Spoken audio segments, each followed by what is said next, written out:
What is up, you guys? So, Black Clover Chapter 83 review. Now, before I start with the chapter review for 83, let me talk about 82 real quick. And I'm not gonna do a full-on or make this a double chapter review or do like a full-on review. No, because 82 was so simple and straight. Like, dude, felt like it was very short. Like, honestly, it was just the introduction of those three characters from the light novel and Vanessa and the Queen Bitch at the end.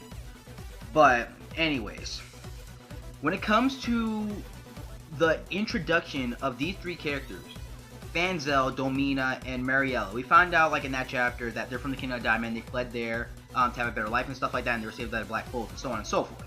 So, and they decide, and the only relevance that Domina has within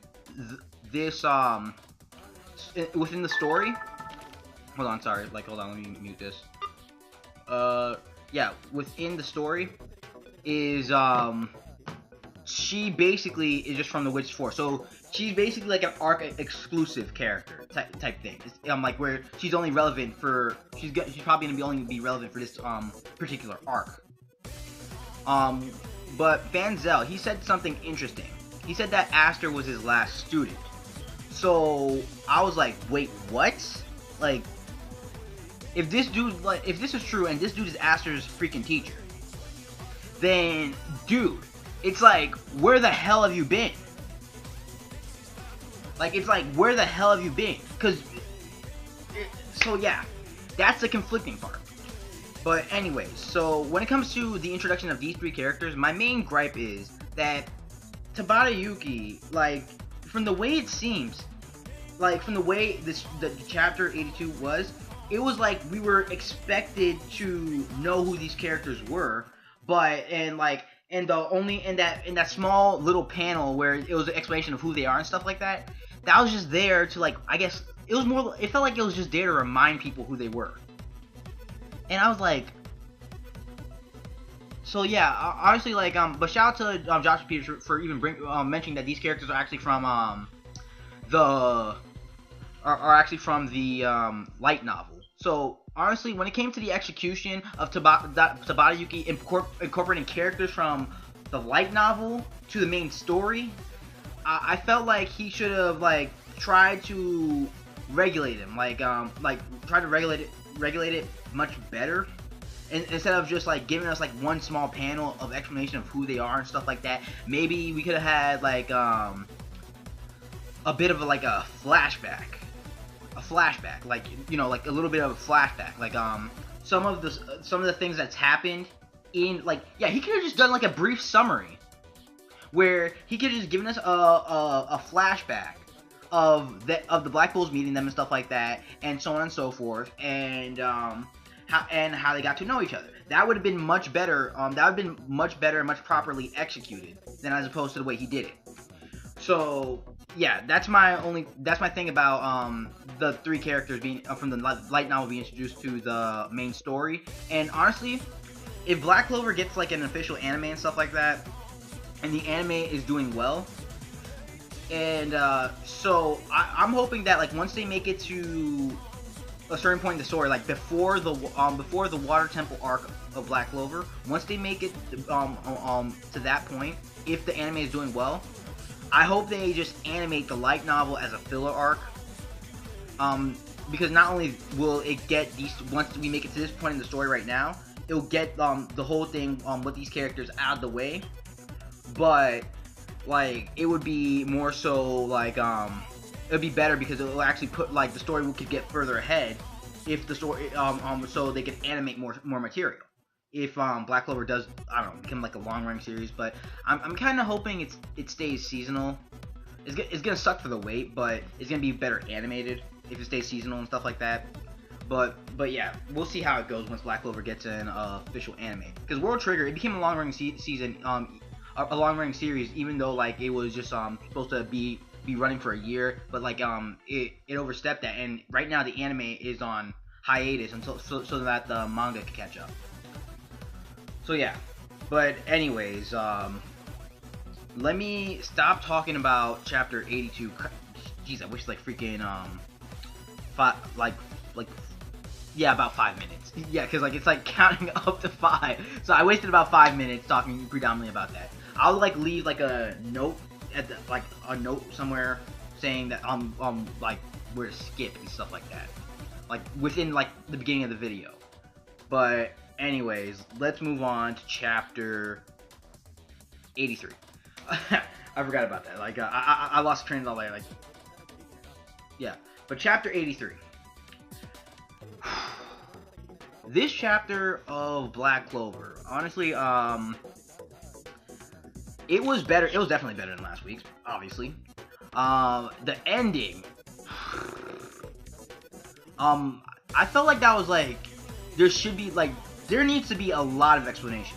There needs to be like a big explanation, like, cause you can't just have the Diamond Kingdom and the Eye of the Midnight Sun show up and then say that, oh, they have joined hands. And I'm like, dude, what? So I can see where Tabayuki's trying to take this, but I really hope that we literally get like some explanation on this shit, because you don't have those two just joining forces like that and then have them come at the Witch's Force.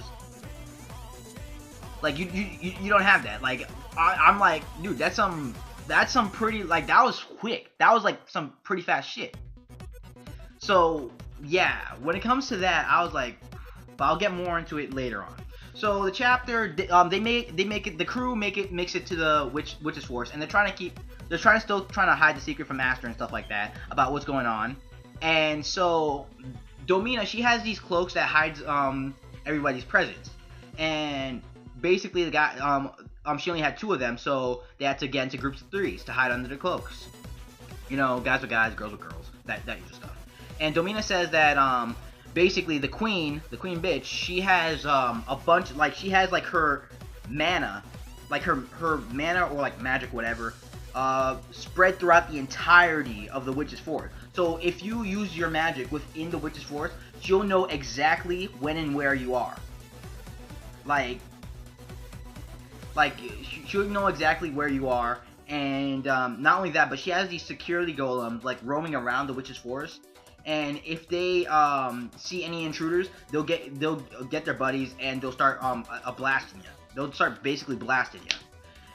So yeah, that's basically it. So once they make it into the Witch's Forest and they try to infiltrate, Fanell, like the cloak the boys were in, Asta, Fanell, and Finral, it got caught up in a branch, and Fanell, like, apparently it's like a running gag that Fanell, he keeps losing his clothes and like getting naked.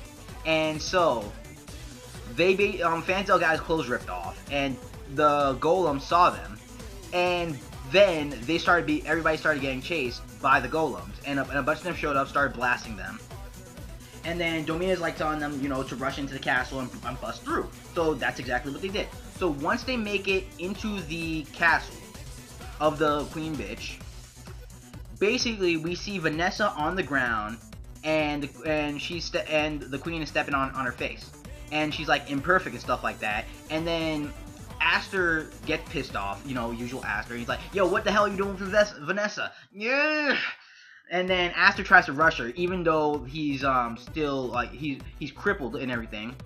And Asta tries to attack her. Finral tries to help by like transporting Asta behind her.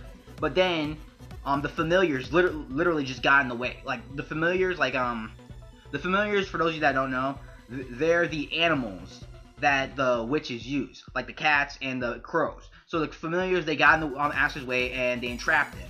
And she starts calling Asta like a filthy slum rat and stuff like that. You have no magic at all and shit like that, and so on and so forth. So Asta's like, well, I'd rather be a slum rat than someone like you and shit like that. You know, Asta, the usual retort and stuff like that. And so then the queen goes to explain like, yo, this is a family matter. I'm the mother of all these of all the witches. Like every single one of these witches are my children, and I'm just doing my job as a mother to punish my children. And then she sees Asta's arm, and she's like, oh, so you're the boy who Vanessa is trying to get, whose arms Vanessa is trying to get healed by me. So and then we find out that Vanessa, she apparently sacrificed like I guess like I guess like herself to the queen to become her slave for the rest of her life and stuff like that, and reign in the forest and stuff and everything, and just to heal Asta's arms.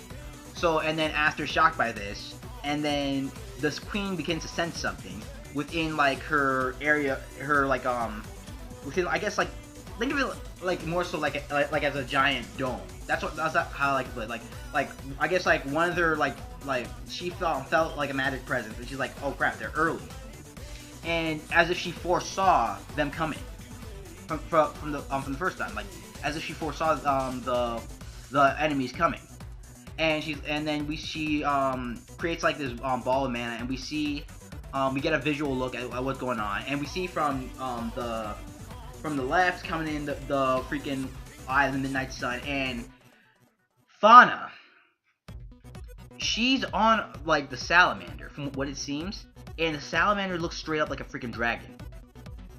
So I remember when Yami, during the battle between during the whole Weird Brothers arc and stuff like that, Yami, like after Fauna shows up, Yami's like, yo, she has one of the 4 elemental spirits and stuff like that, but it's not fully developed, but still insane power though. And now we see it, and back when we saw the salamander before, it was just like a lizard on a freaking shoulder. Now it's a freaking dragon. So, and I guess it's the same thing with Yuno, because when we saw Belle first, Belle was like just a short chibi girl, but now like she's like still a chibi, but she's taller now. She's a bit taller and looks a bit more mature. So I don't know how long Fauna has had the salamander, but from what it seems, the growth rate, like, because I'm pretty sure it's just only been like probably at most like maybe a month or two, since like about two to 3 months at most, like since the whole thing with the Weird Brothers arc and stuff like that, since with the whole, when the Eye of the Midnight Sun showed up, when the Third Eye showed up to save Lich, like I'm pretty sure it's like it hasn't been that long within the time frame. I could be wrong, because Black Clover, like, it does move a bit fast, and we did find out, like, during the Battle of Titan, it's been an entire year since Asta and Yuno became Magic Knight. So yeah, that's one thing right there. Wait, what the hell? What the hell is... Yo, I better not get copyright for that crap just now. Stupid ads. But yeah. Anyways, yeah, so Fauna's like salamander, it grew big. Is it fully developed? I don't know. It could possibly be, but back when it was still like small on her shoulder, it was like like she was already more powerful than Lich. So now that it's fully developed, from what it seems, could this mean that she's even way more powerful now? That'd be freaking crazy. Yo. Like, cause she's already stronger. She was already stronger than a Magic Knight captain back then. So now that we see the freaking, what appears to be a salamander she's riding on, which looks like a straight up dragon now. If that's truly it, and not just some magic spell that she's using, then she should be way more powerful now. Probably even stronger than freaking, maybe even stronger than Vet. Like, maybe when she heard Vet died and stuff like that, she would have been, I don't know, like, you know how their move, like, the whole emotions thing with the, I still have to do a discussion video on the power system. The whole emotions thing and stuff like that, and how it grows, it helps them develop new magic and stuff like that. So, maybe she gained, she got to the point where, like, after hearing Vet died, she's like, yo, no, and maybe the salamander fully developed. Because I remember, like, when I did my, theory video on the 4 elements and stuff like that. It's an old theory video. I'm gonna rechange the name to like an old theory. Like I remember mentioning that in that video, that when I was researching the salamander, that the salamander I think tricks or manipulates people and stuff like that in some way. I really need to look back at that. I really do. But and that could be why she's so hateful and stuff like that. Possibly. So yeah. Another thing is, and we see Mars at the end of chapter 2, along with the dude that smiles a lot, the other mage warrior who's now an 8 general like Mars. Like, so those two are coming in along with Fauna, and my question is, since they're coming in from different sides, they're probably gonna, like, what I'm assuming that happened is that like they were consulting, and then they're like, all right, so you guys send your troops this way, and you guys send our troops that way, even though our troops haven't met each other yet, and we'll attack the witch's force for some reason. And I'm speculating that the reason for the attack on the witch's force, of all things, which I find very convenient, is possibly because there's probably a magic stone there. That's what I'm assuming. There's probably a magic stone in the witch's force, and since the witch's force is also part of the neutral zone, the kingdom of Dominant is probably going to be using this as an opportunity to take over the witch's force, to take over the neutral zone, possibly. And Tabarayuki also said at the end of the chapter, the four powers are about to collide. So the witches, the Eye of the Midnight Sun, and the Kingdom of Diamond, and the fourth power is probably obviously going to be the Kingdom of Clover. So what I'm expecting is probably, most likely, some of the Magic Knight captains may possibly show up very soon, because I don't think it took them that long to get to the Witch's Forest, honestly. So some of the Magic Knight captains may possibly show up to aid in the combat and stuff like that. That's what I'm expecting. So this is probably going to be like a not a full-on war, more so like a battle, like a massive battle. So that's what I think that's probably gonna happen in this arc. Now that this arc has just, like, out of nowhere just escalated to, like, but that's the thing that we usually see from Black Clover for the most part, because we saw that with the Water Temple arc and stuff like that. So I was hoping to actually just predominantly focus on the Witch's Forest, honestly. Like, I was actually hoping to predominantly focus on the Witch's Forest, and then, like, yeah, but we're still gonna get some of the other stuff anyways. So yeah, that's pretty much it for this chapter, honestly. When it came to the pacing, it was kind of fast because it just escalated out of nowhere. Like, when it came to the pacing, like, it was alright since we're predominantly focused on the Witch's Forest, but then at the end, the Diamond Kingdom and like, when it comes to, like, overall story progression and stuff like that, dude, the Diamond Kingdom and the freaking Eye of the Midnight Sun are united. What? Like, that's some really fast pacing. That's some really fast pacing. I like, honestly, I thought, like, at least let there be setup for that, because they were set up for, like, the new 8 generals, alright, but not the freaking not them uniting with the Eye of the Midnight Sun. That was out of nowhere. That was straight up out of nowhere. But yeah, tell me you guys thought about the chapter. Tell me, yeah, I'm freaking fucking up. Tell me what you guys thought about the chapter. Like the video, comment, and subscribe. And overall, I thought the chapter, my rating for the chapter, I would give it an OK plus, because for the most part, the chapter literally was just them infiltrating the kingdom and Asta finding out about what's going on and stuff like that. Then that's what happened at the end of the chapter, which was like straight up out of nowhere. Like, straight up out of nowhere. It's not, would I say it's a bad thing? When it comes to the pacing, that's, like, pretty damn fast, honestly. But Black Clover, it does have, like, it's always had, like, a fast pacing to it. And there are times where Tabarayuki, he does slow down a bit, and his pacing is relatively fine. But there are times like this where it's just like, it just comes out of nowhere. Like, it's like, bam. It's like, bam. So, yeah. So tell me what you guys thought about the chapter, and I will see you guys later for, I still need to do my discussion video on the power systems. That will be coming out sometime this weekend. So, be on the lookout for that. It will be coming out very soon. Like, I have a few discussion videos that I need to get done this weekend. Alright, one final thing before I go. So, I've been thinking about this for a bit, and I want to ask you guys, what do you guys think if I do a live stream of solely Black Clover? Like, basically, we talk about, like, the